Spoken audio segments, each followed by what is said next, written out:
여러분 안녕하십니까, 진성호입니다. 과거 제가 신문기자로 일할 때는 이 인사 관련 특종은 정말 크게 쳐졌습니다. 예를 들어서 무슨 장관에 누가 내정됐다더라, KBS 사장에 누가 간다더라, 뭐 이런 겁니다. 자, 왜 이게 중요한가? 물론 일반 독자들한테는 크게 영향을 주지 않을 수도 있지만 이와 관련된, 권력과 관련된 사람들은 가장 민감한 게 인사입니다. 어떤 사람이 나와 관련된 부처의 장관으로 오느냐에 따라서 사실 상당히 많은 게 변합니다. 하물며 국무총리나 대통령 비서실장 같은 자리는 정말 그래서 대단합니다. 권력의 귀를 쫑긋 세우는 사람들은 상당히 민감합니다. 자, 오늘 아침 중앙일보가 상당히 특종을 하나 했습니다. 바로 장제원 의원, 현재 당선인 비서실장인 장제원 의원이 그대로 청와대 대통령 비서실장으로 갈 거라는 그런 단독 보도였습니다. 가능성이 없지 않습니다. 자, 이 기사가 상당히 화제도 되고 논란도 됐습니다. 지금 윤석열 정부 5년 만에 정권을 교체한 겁니다. 누가 대통령 비서실장에 가느냐는 지금 여의도의 초미의 관심사입니다. 그런데 장제원이 간다. 자, 그렇다면 이 보도는 사실일까요? 방금 전 장제원 의원이 이 중앙일보 보도와 관련해서 본인의 거취에 대한 입장을 밝혔습니다. 장제원은 뭐라고 했을까요? 진성호의 직설 시작합니다. 방송에 앞서 아직 진성호 방송의 구독자가 아니신 분은 붉은색 구독 버튼 눌러주십시오. 더 좋은 방송으로 보답하겠습니다. 윤석열 당선인은 청와대에 들어가지 않겠다고 했습니다. 실제로 안 들어갈 겁니다. 그리고 청와대도 과거의 그런 이 큰 조직으로 운영하지 않겠다. 나는 장관에게, 총리에게 전권을 주겠다고 했습니다. 그러니까 지금은 청와대의 수석들이 이 자기 담당의 장관들을 요리조리 요리합니다. 장관이 뭐 하고 싶어도 하지 마. 이거 대통령님의 뜻이야. 당신은 비서야. 시키는 대로 해. 이런 식이었습니다. 그런데 윤석열 당선인은 수석을 아예 줄이거나 아니면 없애버리겠다고 했습니다. 민정수석실도 없앤다는 거 아닙니까?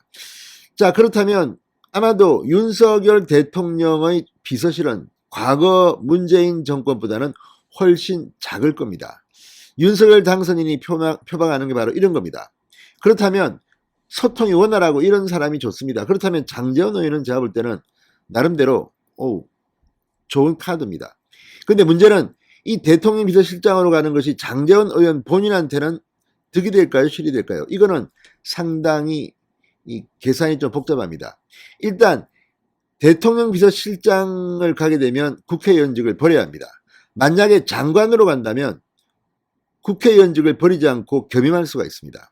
따라서 지금 윤석열 당선인을 도왔던 캠프 인사 중에서 현역 의원들은 청와대에 들어가는 것보다는 장관을 하는 것이 본인한테는 커리어를 쌓는 데는 유리할 겁니다. 그렇지만 권력을 보자면 사실 과거 기준으로 하면 대통령 비서실장은 총리급입니다. 사실은. 물론 직제상은 그렇지 않습니다. 그렇지만 임종석이 청와대 비서실장을 하면서 선글라스 끼고 국정원장, 국방부 장관 대동하고 이 전선 시찰을 했습니다. 군대도 안 갔다 온 임종석이 군복을 입고 선글라스 끼고, 그때 이낙연 당시 국무총리가 상당히 불쾌했다는 그런 보도도 있었습니다만 그 정도로 파워가 있습니다. 특히 초대 대통령 비서실장은 엄청나게 힘이 셉니다. 대개 말기의 비서실장, 임기 말의 비서실장은 힘이 없습니다. 서로 안 하려고 합니다. 그렇지만 초대 비서실장은 힘이 있습니다. 그런데도 장제원 의원은 하지 않겠다고 했습니다. 왜 그랬을까요? 중앙일보는 오늘 아침 보도에서 이 장제원에 대한 윤석열 당선인의 신뢰가 각별하다. 실제 윤석열 당선인이 어려울 초기에 상당히 소통하고 특히 장제원 의원이 상당히 부지런하게 막 아이디어도 내고 했답니다. 그 뒤에 캠프가 커지면서 장제원 의원 역할은 축소했지만 초기에는 상당히 뭐 권성동 의원이나 많은 일을 했습니다.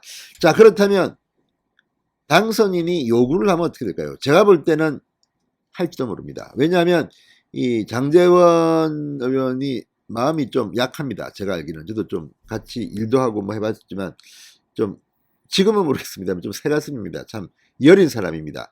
윤석열 당선인이 정색을 하고 하자 그러면 할 것 같기도 합니다. 그런데 문제는 지금 이렇게 언론 보도가 나오는 것은 장제원한테는 별로 좋은 일이 아닙니다. 지금은 당선인 비서실장의 역할을 충분히 해야 되는데 이런 보도가 나오면 아 장제원이 저거 딴 마음이 있어가지고 저러는구나 이렇게 오해받을 수가 있습니다. 자, 이와 관련해서 이 장제원 이 실장 연합뉴스와를 통해서 이렇게 말했다고 합니다.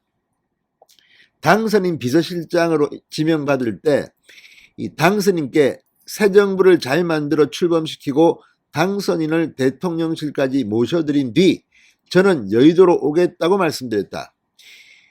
이게 아마 정답일 수도 있습니다. 장제원 의원은 당선인 비서실장을 한 것만으로도 커리어는 충분하고 만약에 대통령 비서실장으로 하게 되면 그건 진짜 그때부터는 전쟁입니다. 의원직 이런 거 다 포기하고 이제 그걸 해야 됩니다. 물론 그것도 제가 볼 때는 의미가 있습니다. 그래서 윤석열 당선인이 정색을 하고 부탁하면 할 가능성도 없지는 않습니다. 지금 이 외에도 뭐 비서실장 후보로는 여러 명이 거론됩니다. 그런데 그중 누가 될지 아니면 새로운 깜짝 인물이 들어올 수도 있습니다.